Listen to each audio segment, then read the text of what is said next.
Nesta aula, trataremos do conceito de calor sensível, bem como a sua definição por meio de equação matemática. Vamos para a aula?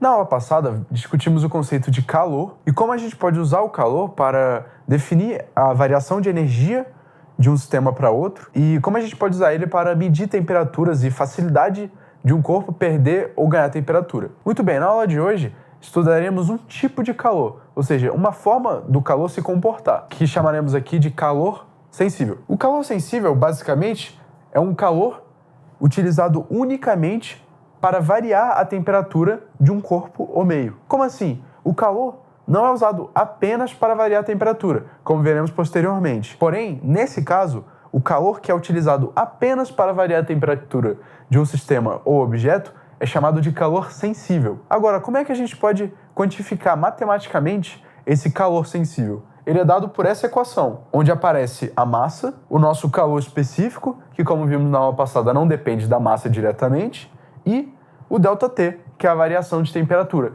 de um corpo para outro, por onde vai passar essa energia, que vai configurar o nosso calor, a energia em movimento. Ela ocorre mediante variações de temperatura, ou seja, se não existe diferença de temperatura, ela não vai ocorrer, porque se o sistema já está em equilíbrio térmico, não tem por que ocorrer variação de temperatura, certo? Como vimos na aula passada, o calor acontece quando há diferença de temperatura e ele acontece para equilibrar essa temperatura. E quem faz isso é o calor sensível.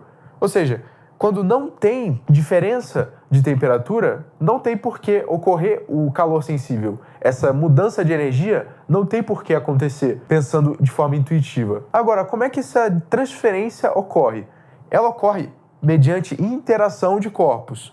Ou seja, os corpos têm que estar interagindo de alguma forma, pode ser de contato direto ou um contato indireto, por meio de algum meio intermediário, porém eles devem estar, de certa forma, em contato e interação material, ou seja, por meio de átomos, para que o calor possa propagar por meio desses átomos e assim equilibrar a vibração que caracteriza a temperatura de um elemento para outro, ocorrendo assim nosso transporte de energia térmica, que é configurado justamente pela vibração dos átomos. Então aqui, por exemplo, nesse desenho esquemático, temos aqui um bloco de 5 graus e um bloco de 15 graus. Eles estão em contato aqui direto e, mediante um tempo, um vai ficar com a temperatura de 10 graus e outro de 10 graus. O que aconteceu? Houve uma troca de calor sensível, ou seja, houve uma interação de dois objetos de temperaturas diferentes e eles trocaram calor sensível, ou seja, trocaram calor de forma que a temperatura variasse, tanto no de menor temperatura quanto de maior, e dessa forma, com o passar do tempo, eles atingiram uma temperatura igual, por meio da troca justamente do nosso calor sensível. Dessa forma, podemos concluir com essa aula que o calor responsável pelo equilíbrio térmico, ou seja, o equilíbrio de temperaturas de um sistema, é o calor denominado calor sensível, ou seja, ele é o calor, como vimos nessa aula, responsável pelo equilíbrio, a igualdade de temperaturas de objetos quando esses estão em contato direto. Na próxima aula, veremos um outro tipo de calor, um calor não relacionado à diferença de temperatura, mas sim a uma outra peculiaridade. Até a próxima!